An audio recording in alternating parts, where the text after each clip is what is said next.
tudo bem? Eu sou a professora Vanessa e estou aqui com vocês novamente para conversar sobre matemática. E hoje é dia de falar das influências das diferentes culturas também na área da matemática. Nós podemos ver a influência dessas diferentes culturas se a gente circular pela nossa cidade.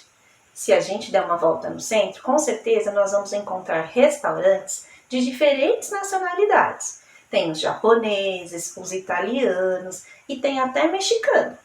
Mas você sabia que essa influência a gente não estuda só em história e geografia? A gente estuda também na matemática.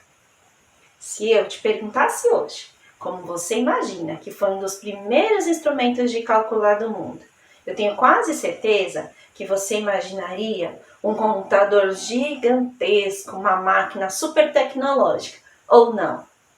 Mas você está bem enganado. Um dos primeiros instrumentos usados para calcular, que se tem notícia hoje em dia, é o osso de Ishangu. Ele está exposto no museu lá da Bélgica e ele foi encontrado na África, na região onde hoje é o Congo. Esse que você está vendo aqui ao lado é o osso de Ishangu. Os pesquisadores dizem que essas marquinhas se referem a marcações ou de contagem ou alguma ideia de sequência numérica. Na verdade, o que esse osso revela para a gente é que os povos africanos já pensavam matemática há 20 mil anos atrás, antes de Cristo, que é a data, mais ou menos, deste osso. Outro bom exemplo são os algarismos romanos, que utilizamos e aprendemos até hoje em nossas escolas, não é mesmo?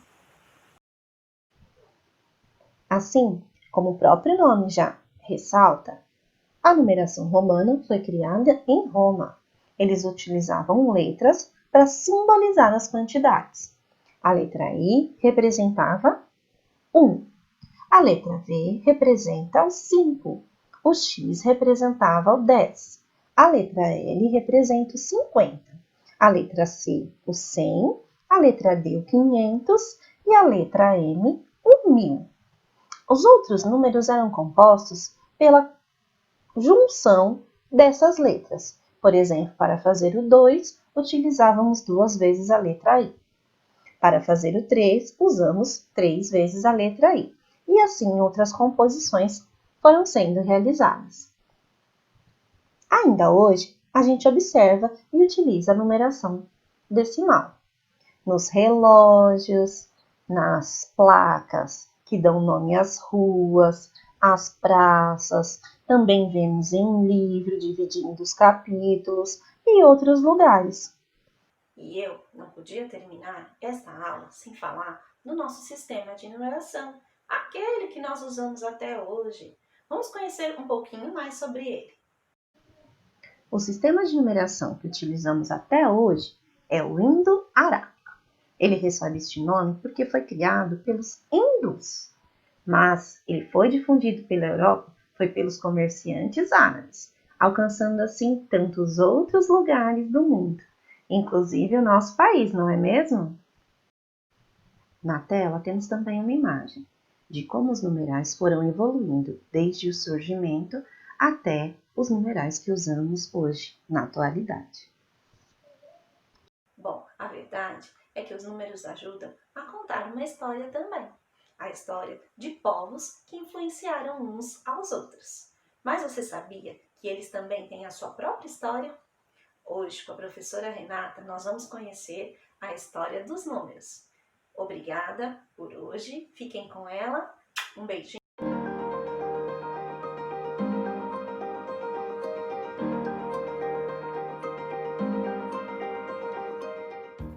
Oi pessoal, tudo bem? Sou Renata do canal Reinventa Renata e hoje eu trouxe uma história para vocês.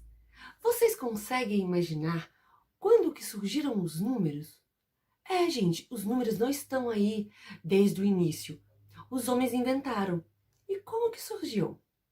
Eu tenho uma história que explica um pouquinho disso aí, tá bom? Então, vem comigo que vai começar a história.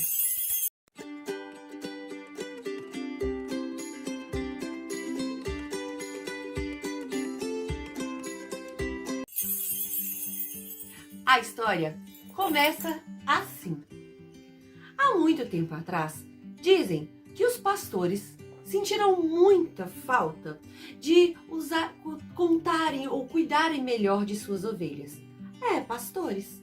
Então, eles moravam num campo bem verdinho e lá eles cuidavam de suas ovelhinhas. Gente, era cada ovelha mais linda que a outra. Olha só, todas fofinhas, bonitinhas e muito lucrativas. Então, eles cuidavam de suas ovelhas, que eram muitas. Mas com o tempo, estas ovelhas foram criando e foi ficando um rebanho tão grande que eles não conseguiriam mais contar quantas ovelhas. E ainda tinha uma coisa pior. Essas ovelhas eram criadas soltas. Acontecia que muitas delas sumiam, desapareciam. Então, os pastores resolveram fazer uma cerquinha para que à noite essas ovelhas ficassem guardadas, ficassem em segurança. Então, à noite, colocavam essas ovelhas dentro desses cercados e elas ficavam protegidas. Mas quando o sol nascia, elas tinham que sair para procurar um pasto para comer. E muitas vezes, as que saíam não eram as mesmas que voltavam.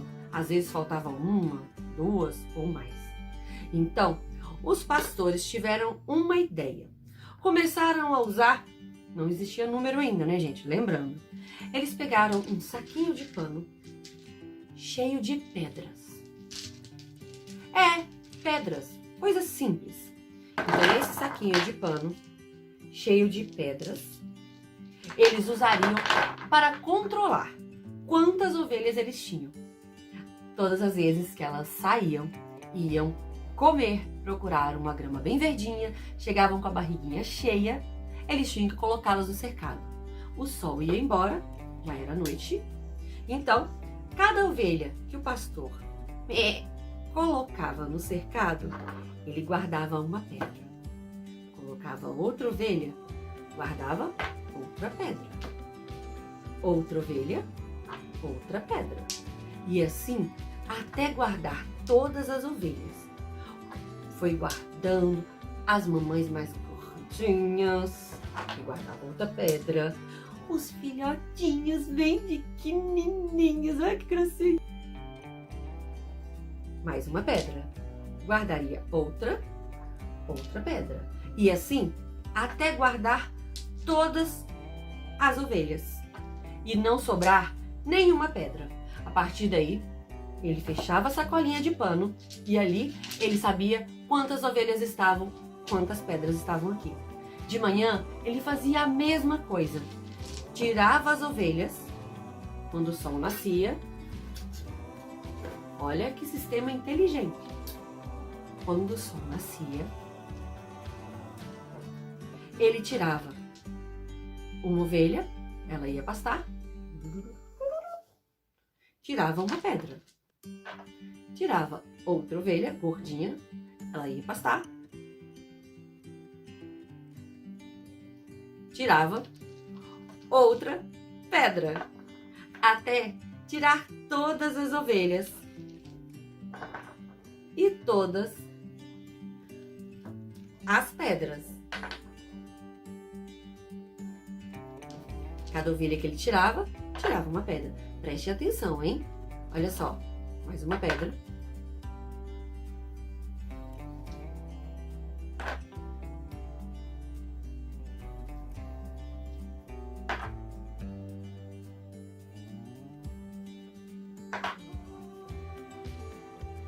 Até tirar a última ovelha e tirar a última pedra.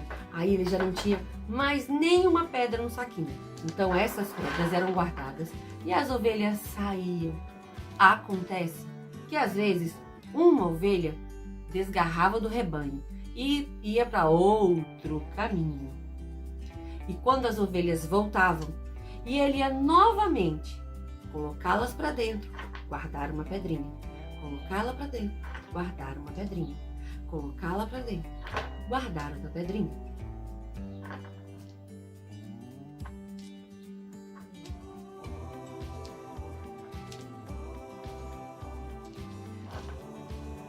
Sobrava uma pedra e faltava uma ovelha. Então o pastor sabia que faltava esta ovelha. Então ele poderia sair e procurar a sua ovelha desgarrada, colocá-la de volta e guardar no saquinho. Isso funcionou durante muito tempo, isso nos tempos primitivos. Acontece que com o tempo essas quantidades ganharam um nome. Quando era uma ovelha, era o número 1. Quando eram 2 ovelhas, 2. Vamos comigo. 3 ovelhas. Quando era assim, 4. Quando era assim, 5. Assim, 6. Assim, 7, 8, 9 e 10. Então, essas quantidades, cada uma ganhou um nome. Mas com o tempo, sentiu-se a necessidade de, além de usar os nomes, desenhar essas quantidades. E esses desenhos que foram os números primitivos, que são estes aqui. Tá vendo esses números em azul? São os números. O 1, 2, o 3, o 4, o 5, o 6, o 7, o 8 e o 9. Então, gente, estes números aqui, por que foram escolhidos? Este número, por que foi escolhido este desenho para ser o número 1? Tá vendo esse risquinho vermelhinho? O número é só esse risquinho azul.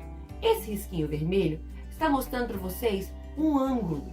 Um ângulo é esse cantinho aqui, porque nós temos uma reta e temos um ângulo, que é esse cantinho. Então o número 1 tem um desenho, tá vendo? Então tem um ângulo.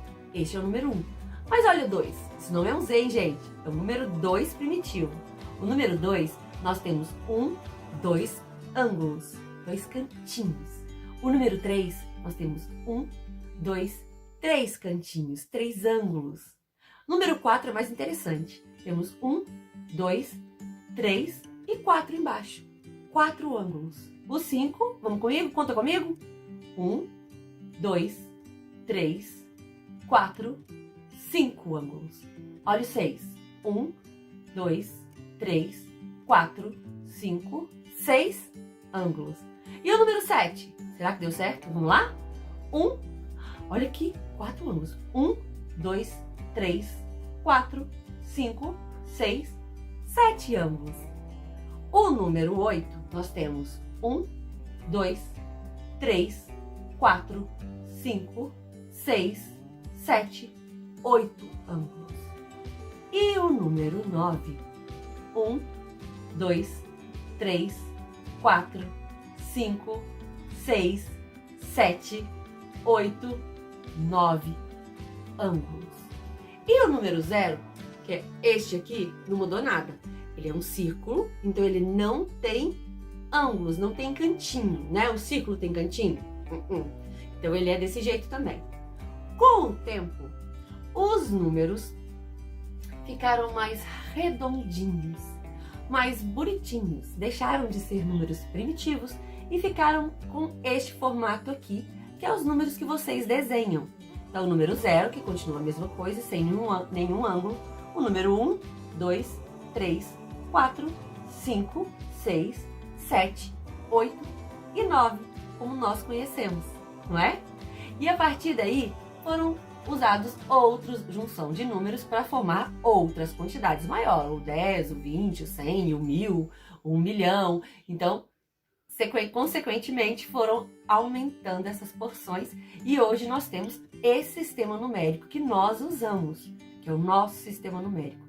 Mas existe uma outra maneira, um outro sistema numérico que é muito conhecido também, que são os números romanos.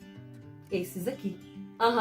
Os números romanos são usados para volume de livro, horas em relógio, capítulos, então a gente usa séculos.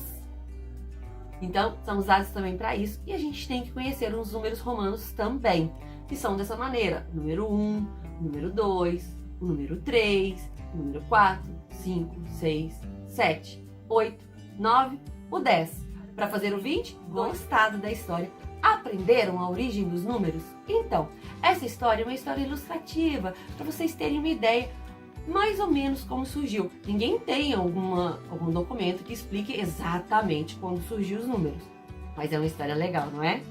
Então a necessidade criou os números e hoje a gente usa e se encanta, por que não, com esses números.